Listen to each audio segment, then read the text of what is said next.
اعوذ باللہ من الشیطان الرجیم بسم اللہ الرحمن الرحیم قال له صاحبہ وهو يحاورہ اکفرت بالذی خلقک من تراب ثم من نطفۃ ثم سواک رجلا لکنہ اللہ ربی ولا اشرک بربی احدا اس کے ساتھی نے جب کہ وہ باتیں کر رہا تھا اسے کہا کہ کیا تم اس ذات کا انکار کرتے ہو جس نے تمہیں مٹی سے بنایا، پھر پانی کی ایک بوند سے پھر تمہیں درست آدمی بنا دیا؟ لیکن وہی اللہ تعالیٰ میرا رب ہے اور میں اپنے رب کے ساتھ کسی اور کو شریک نہیں کرتا۔ آج ہم نے سورۃ الکہف کی آیت نمبر 37 اور 38 کی تلاوت کی، اس کا ترجمہ آپ نے سنا، اور اس سے پہلے ہم 36 تک پڑھ چکے ہیں۔ اور یہ واقعہ جو چلا آ رہا ہے یہ صاحب جنتین کا ہے، جو کہ ایک آدمی کے 2 باغ تھے، اس کا واقعہ ہے۔ اور یہ جیسے ہم نے کہا اس کو ایکسپلین کیا تھا کہ یہ سب سے بڑا جو دجالی فتنہ ہے، دجال کے فتنوں میں سے سب سے بڑا فتنہ ہے دنیا کی محبت اور مال کی اور اولاد کی محبت، اور مال اولاد کی محبت میں انسان جو ہے وہ اللہ کے ساتھ شرک کرتا ہے۔ شرک کیا ہے کہ جو اللہ نے اس کو نوازا ہوتا ہے، جو اللہ تعالیٰ کی نعمتیں ہیں اس کو دی ہوتی ہیں،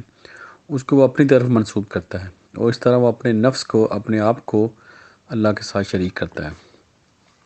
اور یہ شرک ایسا ہے کہ کسی کو اس کا پتہ نہیں چلتا کہ وہ شرک کر رہا ہے۔ یہ چھپا ہوا شرک ہے، اور یہ بدترین شرک کی جو قسموں میں سے ایک قسم ہے۔ ایک تو ظاہر شرک ہے، لیکن یہ جو ہے یہ چھپا ہوا شرک ہے جس کا ہمیں کسی کو پتہ نہیں چلتا، کہ ہم اپنے آپ کو اللہ کے ساتھ شریک ٹھہراتے ہیں، کہ جو اللہ کی نعمتیں ہیں اس کو ہم اپنی طرف منسوب کرتے ہیں کہ شاید یہ ہماری کوئی کوالٹی ہے، یا ہماری کوئی ایسی خاص، یا ہم خاص اللہ تعالیٰ کے ہم خاص بندے ہیں جس کی وجہ سے ہمیں یہ نعمتیں ملتی ہیں۔ تو یہ اس کو اپنی طرف منسوب کیا اور اپنے آپ کو اس نے شرک میں انوالو کیا۔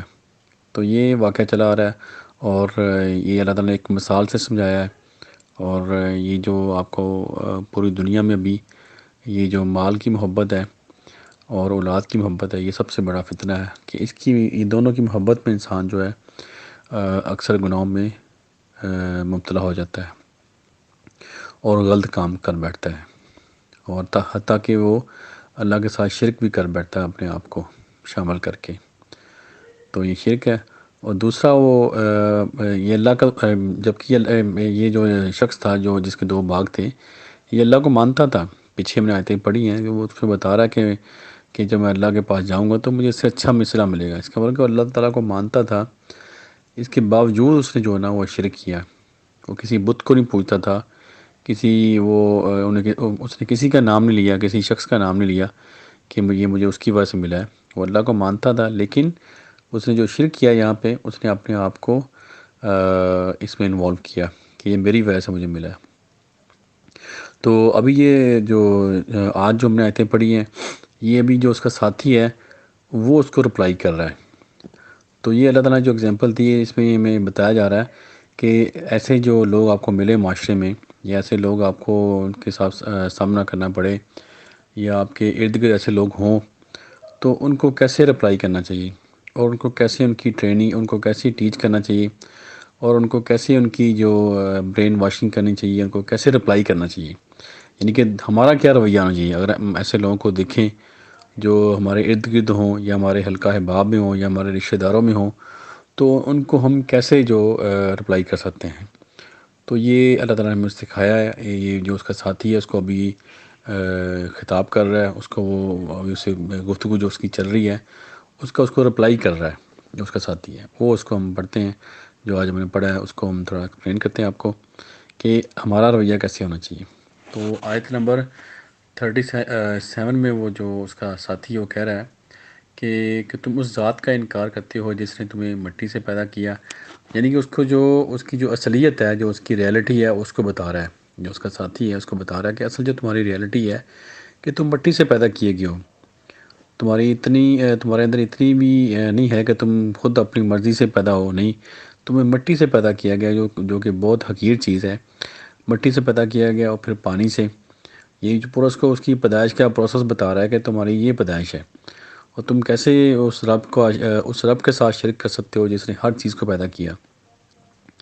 تو یہ اس کا پہلا رپلائی ہے جو اس کی اصلیت اس کو دکھا رہا ہے کہ یہ تمہاری اصلیت ہے، مٹی سے تم پیدا ہوئے ہو، مٹی میں تم نے چلے جانا ہے، اور تم باتیں یہ کر رہے ہو کہ یہ جو تمہیں نعمتیں ملی ہیں اور تم اس کے اوپر اترا رہے ہو، مال اور اولاد کی وجہ سے تم اترا رہے ہو میرے اوپر، اس کو تم برتری کر رہے ہو، اپنے آپ کو تکبر سے پیش آ رہے میرے ساتھ، غرور کر رہے میرے سامنے، تو تمہاری اوقات کیا ہے کہ تم ایک مٹی سے پیدا کیے گئے ہو اور مٹی میں تم نے لوٹ جانا ہے۔ تو یہ اس کا جو سب سے پہلا اس کا رپلائی ہے۔ پھر وہ کہہ رہا ہے اس کو کہ پھر تمہیں درست آدمی بنا دیا ہے۔ تو یہ پورا پروسیس بتانے کے بعد اس کو بتا رہا ہے کہ یہ پورا مٹی سے پیدا کیے گئے ہو، اور اس کے بعد تمہیں اللہ تعالیٰ نے ایک درست، ایک بالکل ایک انسان بنا دیا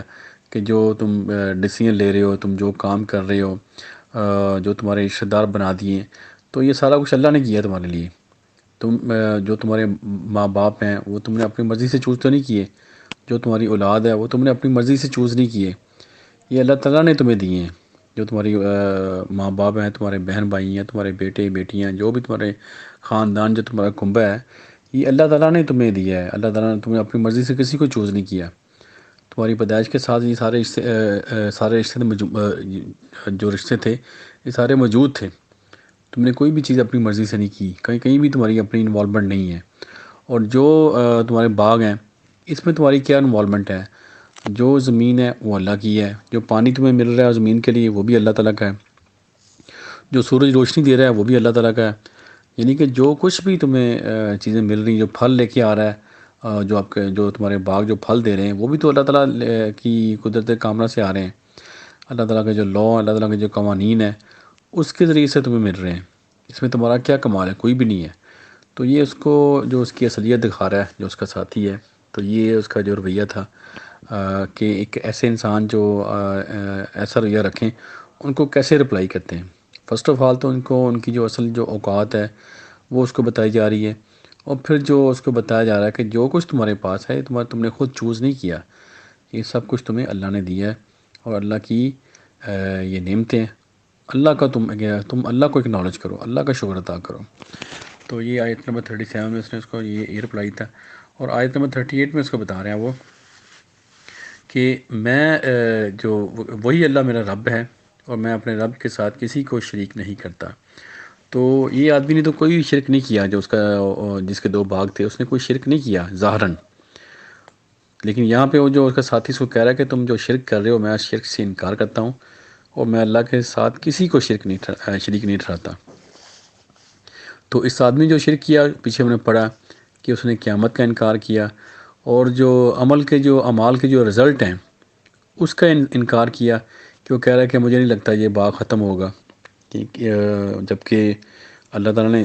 فرمایا کہ جو کچھ ہمیں نظر آ رہا ہے یہ زمین میں یہ سب کچھ ختم ہونے والا ہے، اس کی ایک لمیٹڈ ٹائم ہے، اس کے بعد یہ سب کچھ ختم ہو جانا ہے، کوئی چیز مستقل نہیں ہے۔ یہ سب کچھ جو ہماری زندگی ہے، یا جو کچھ جتنے بھی جاندار ہمیں نظر آ رہے ہیں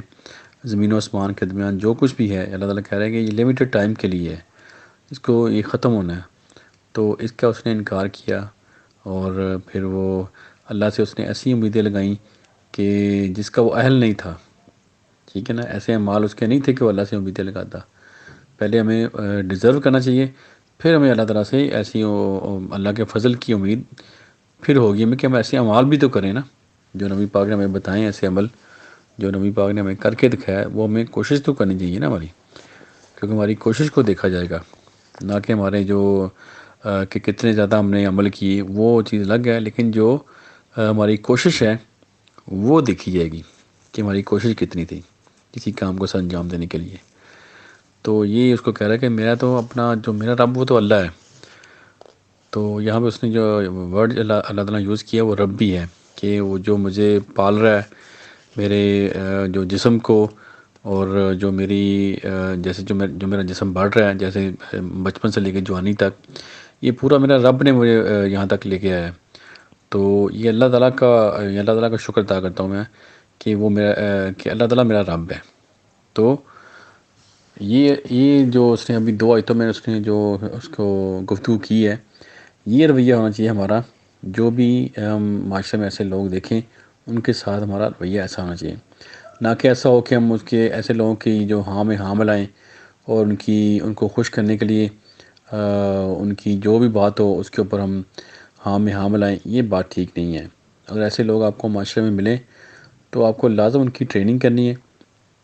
اور ان کا سیدھا راستہ دکھانا ہے کہ نہیں، یہ جو تمہارا رویہ صحیح نہیں ہے، اصل میں جو کچھ تمہیں ملا ہے یہ اللہ تعالیٰ کی نعمتیں ہیں، تم اللہ کا شکر ادا کرو، نہ کہ تم اپنے آپ کو اس میں ایز اے شریک بنا لو۔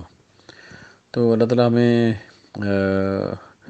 توفیق دے کہ ہم ایسے لوگوں کی جو تربیت کر سکیں جو ہمارے ارد گرد ایسے موجود ہیں، اور ہمیں اللہ تعالیٰ اس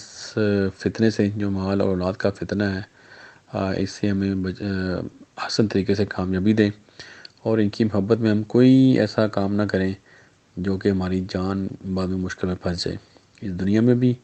اور آخرت میں بھی۔ اور آخر میں پھر ہم وہی دعا جو ڈیلی کرتے ہیں کہ ہم سب کے گناہ معاف فرمائے، اور اس وائرس سے، اس مشکل سے اللہ تعالیٰ ہم سب کو نجات دے۔ آمین۔ صدق اللہ العظیم۔